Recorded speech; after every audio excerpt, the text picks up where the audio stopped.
శ్రీ గణేశాయ నమః. ఓం శ్రీకృష్ణ పరబ్రహ్మణే నమః. శ్రీమద్భాగవతం అథ తృతీయ స్కంధము. సమస్త గురుమండలికి హృదయపూర్వక ధన్యవాదాలు తెలుపుకుంటూ భాగవతం చదువుకుంటున్నాము. జ్ఞాన మైత్రేయము. స్వయంభువ మనువు ప్రజోత్పత్తి. స్వయంభువ మనువు శతరూపతో సహా బ్రహ్మదేవునికి ప్రణమిల్లి తామేమి చెయ్యాలో ఎక్కడుండాలో నిర్దేశింపమని ప్రార్థించాడు. అప్పుడు బ్రహ్మ అతనిని పవిత్రమైన చిత్తముతో పరమేశ్వరార్పణ బుద్ధితో నిస్వార్థముగా యజ్ఞాలు చేస్తూ సంతానోత్పత్తి చేస్తుండమని చెప్పారు. ధర్మ మార్గాన ప్రజాపాలన చేయమన్నాడు. కానీ అతని సంతతి వారు విస్తరించనున్న ప్రజా సమూహాలు ఉండటానికి స్థలం లేదు.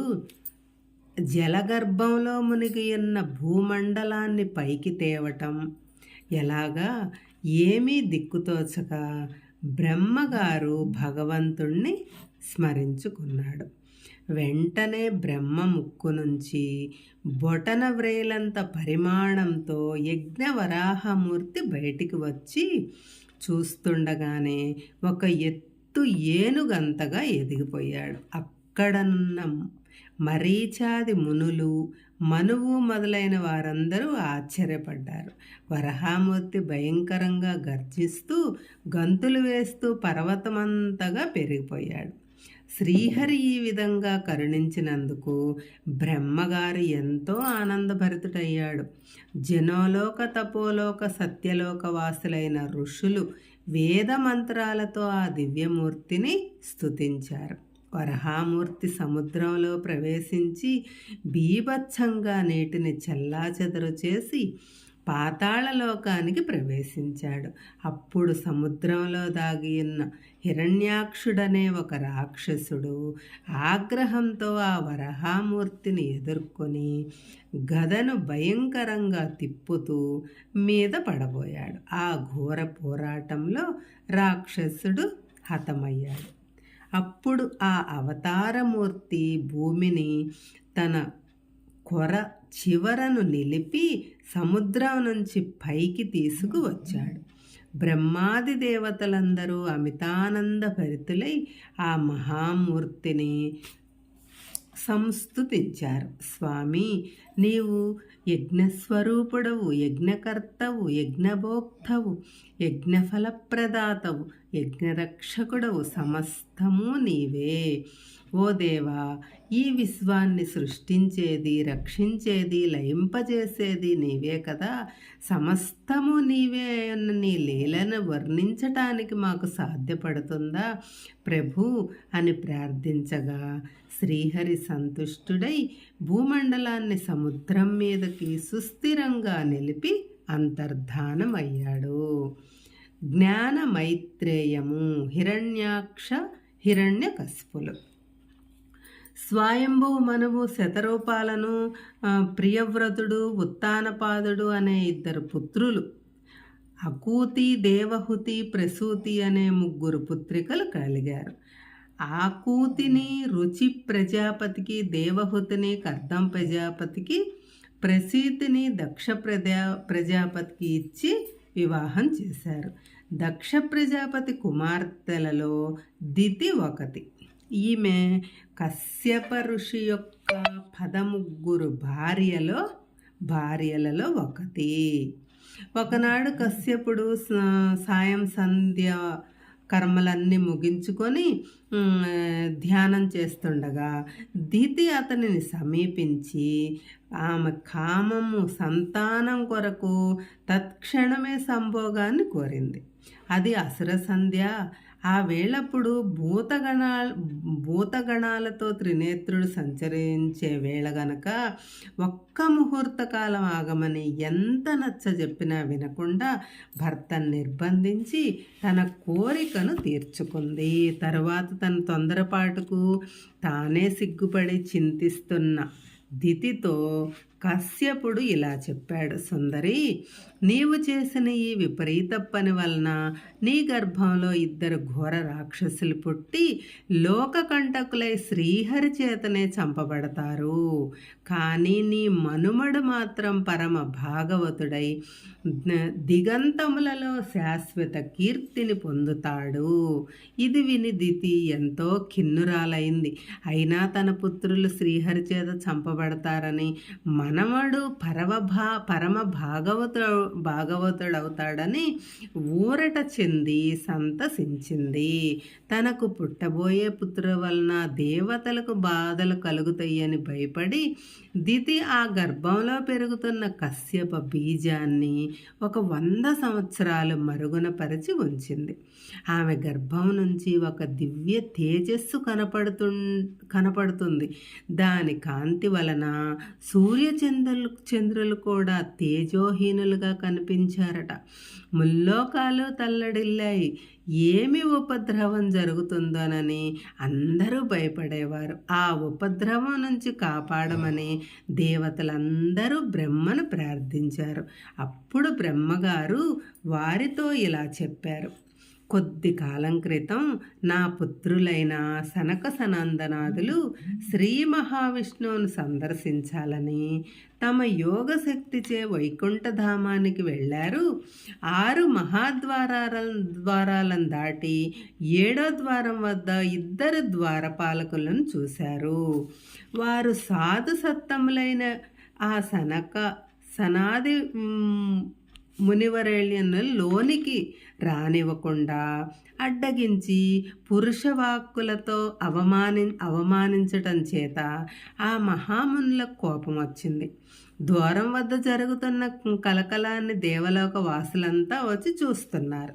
కుమారమునులు ఈ విధంగా తలపోయారు, ఈ వైకుంఠపురంలో అందరూ సమానులే, ఈ వైకుంఠపురంలో అందరూ సమానులే,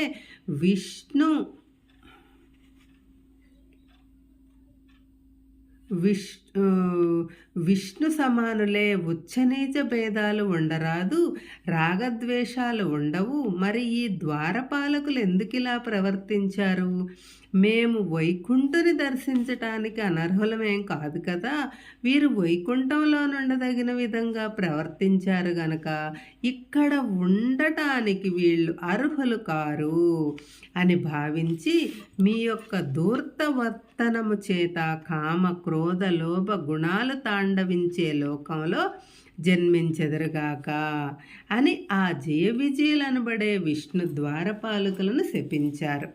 జయ విజయులు తమ తప్పిదాన్ని తెలుసుకొని ఎంతో పశ్చాత్తాపమునకు ఆ శాపము మేం చేసిన పనికి ఇది సరైందే అని ఎంతో పశ్చాత్తాపం పడి ఆ శాపాన్ని స్వీకరించి 5 ఏళ్ల బాలుర వలె కనిపిస్తున్న ఆ మహామునులకు పాదాల పైబడి క్షమించమని వేడుకున్నారు. తాము ఏ జన్మలోనున్న శ్రీహరి స్మరణకు మాత్రము దూరము కారాదని కోరుకున్నారు. ద్వారం వద్ద జరుగుతున్న కలకలం గురించి తెలుసుకుని ఆ నారాయణుడే స్వయంగా లక్ష్మీ సమేతుడై అక్కడికి వచ్చాడు.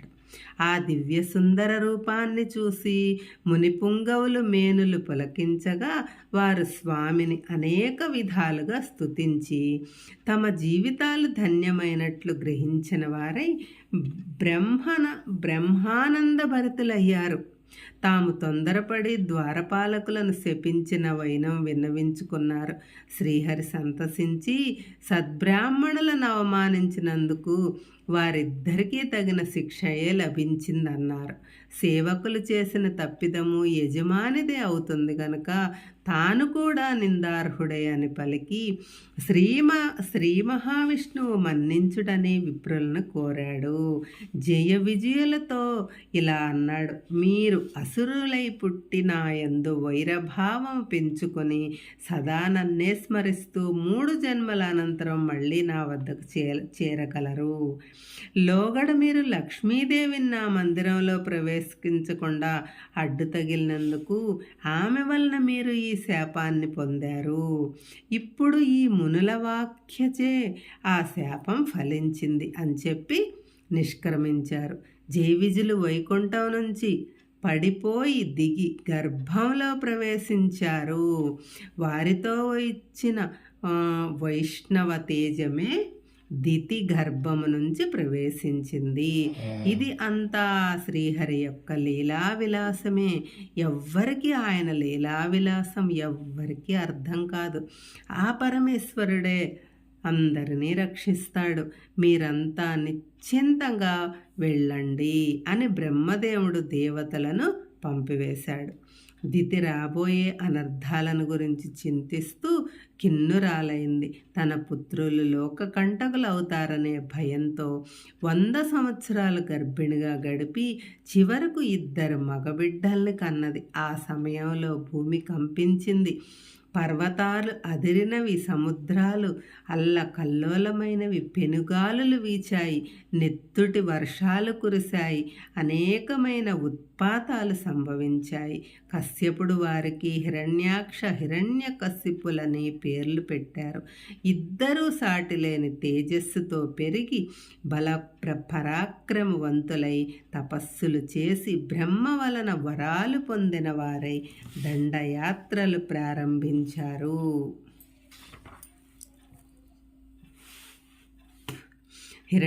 హిరణ్యకశిపుడు ముల్లోకాల్లోని పాలకులను జయించి తనకు మృత్యు భయం లేదని మదాంధుడై విరాజిల్లుతున్నాడు. హిరణ్యాక్షుడు తనకు ఎదురు నిలిచి పోరగల వీరుడొక్కడున్నాడా అని వెతుకుతూ భూలోకమంతా గాలించి చూశాడు. అట్టివారు ఎవ్వరూ కనపడకపోయేసరికి స్వర్గలోకంలో ప్రవేశించి దేవతలపై దండెత్తటానికి సిద్ధపడేసరికి ఇంద్రునితో సహా దేవతలంతా స్వర్గలోకాన్ని విడిచి పారిపోయారు. పిరికి పందలు అని దేవతలను తిట్టుకుంటూ తనను ఎదిరించే వీరుడు దేవలోకంలో కూడా లేడే అని నిరాశ చెంది గర్వాతిశయంతో ఆ హిరణ్యాక్షుడు సముద్రంలో ఎవరైనా ఉండరా అనుకుంటూ సముద్రంలోకి ప్రవేశించాడు. అతని తేజస్సును చూసి భరించలేని వరుణుడి సేనలు సాగరం అడుగునకు పారిపోయినవి. హిరణ్యాక్షుడు వరుణుని రాజధాని అయిన విభావరి నగరానికి వెళ్ళి కొలువు తీర్చి ఉన్న పాతాళలోకపు రాజైన వరుణుని కించపరిచే స్వరంతో ఇలా అన్నాడు. ఓయి వరుణుడా, నీవు ప్రపంచంలో ఒక గొప్ప బలశాలివట కదా, వీరాది వీరుడువట కదా. ఏది ఇలా వచ్చి నన్ను ఎదుర్కో చూద్దాము. నీ బండారం బయటపెట్టి నిన్ను నీళ్లపాలు చేస్తాను, ఇటురా అని సవాలు చేశాడు.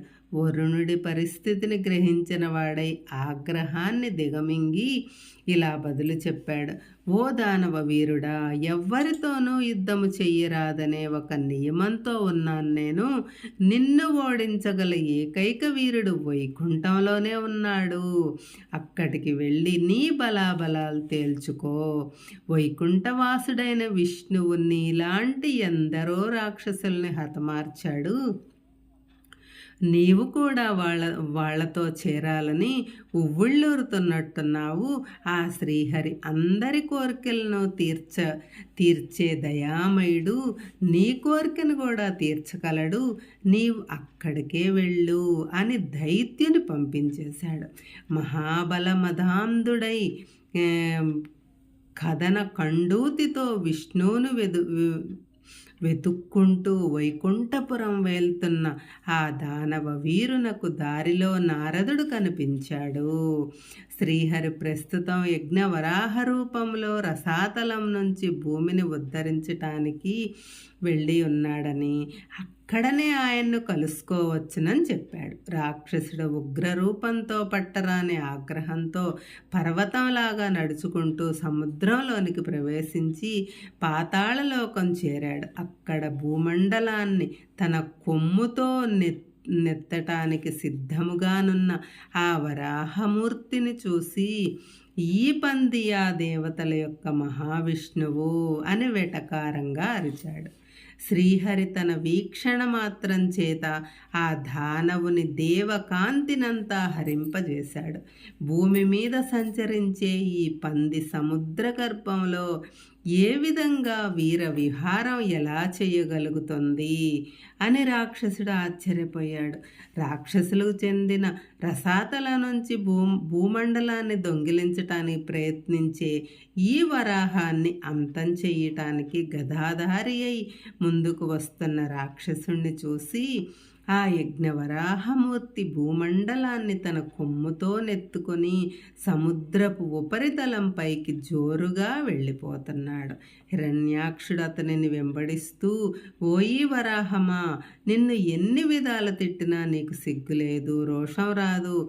మాయోపాయంతో భూమిని భూలోకం నుంచి ఎత్తుకొని పోతున్నావే, పిరికి పందా, శక్తి ఉంటే నాతో యుద్ధం చెయ్యి, ఇలాగ పారిపోకు అని అరుస్తున్నా వినిపించుకోనకుండా వెళ్ళిపోయి శ్రీహరి భూమిని సముద్రము పైన నిలిపి తన శక్తిని భూమిలో ప్రవేశపెట్టాడు. ఉద్ధరింపచేసిన భూదేవిని చూసి దేవతలు ఆనందంతో పుష్పవృష్టి కురిపించారు. మహాక్రోధముతో ముందుకు వస్తున్న రాక్షసుని శ్రీహరి వరాహ రూపంతోనే ఎదుర్కొన్నాడు. ఇద్దరి మధ్య ఘోరమైన గదాయుద్ధం జరిగినది. బ్రహ్మాది దేవతలు ఈ భీకర సమరాన్ని చూస్తున్నారు. బ్రహ్మ శ్రీహరిని స్తుతించి దుష్టరాక్షసుని చంపటంలో ఏమాత్రమూ జాగు చేయవద్దని ప్రార్థించాడు. సూర్యాస్తమయం అయితే అసురుని శక్తి పెరిగిపోతుందని జ్ఞాపకం చేశాడు. బ్రహ్మ సలహాను చిరునవ్వుతో స్వీకరించి శ్రీహరి ఆ గదాయుధాన్ని తీవ్రతరం చేశాడు. ఒకసారి వరాహం చేతి నుంచి గద జారిపోతే దానవుడు పోరాటాన్ని నిలిపాడు. రాక్షసుని శౌర్య ధైర్యాలను రణనీతికి శ్రీహరి సంతసించాడు. బ్రహ్మ చేసిన హెచ్చరికను గుర్తు చేసుకొని సుదర్శన చక్రాన్ని రప్పించుకున్నాడు. చక్రాన్ని చూసి రాక్షసుడు చకితుడయ్యి చెలించకుండా పోరాడాడు. ఆ ఆయుధాలన్నీ ఎందుకు పనికి రాకుండా పోవటాన్ని గుర్తించాడు. ముష్టి యుద్ధానికి దిగాడు. రాక్షస మాయలను ప్రయోగించాడు. తన బలమంతా ప్రయోగించి వరాహం యొక్క వక్షస్థలాన్ని నారంభించగా వరాహం వానిని ఒక్క చెంపపెట్టుతో కూల్చివేసింది. సుదర్శన చక్రము రాక్షస మాయలను ఆయుధాలను ఖండించి వేసింది. వరాహం కొట్టిన చెంపదెబ్బతో నేలకూలిన రాక్షసుడు విలవిలా కొట్టుకుంటూ వరాహ రూపంలోనున్న శ్రీహరి యొక్క కరుణాపూరితములైన కన్నులనే చూస్తూ ప్రాణం విడిచాడు. దేవతలు హర్షధ్వానాలు చేస్తూ పరమేశ్వరుని స్తుతించారు. అవతార కార్యం ముగియగానే ఆది వరాహమూర్తి అందరినీ ఆశీర్వదించి అంతర్ధానమయ్యాడు.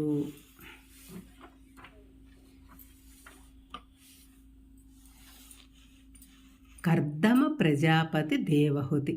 మైత్రేయ ముని విదురునితో చెబుతున్నాడు. కృతయుగంలో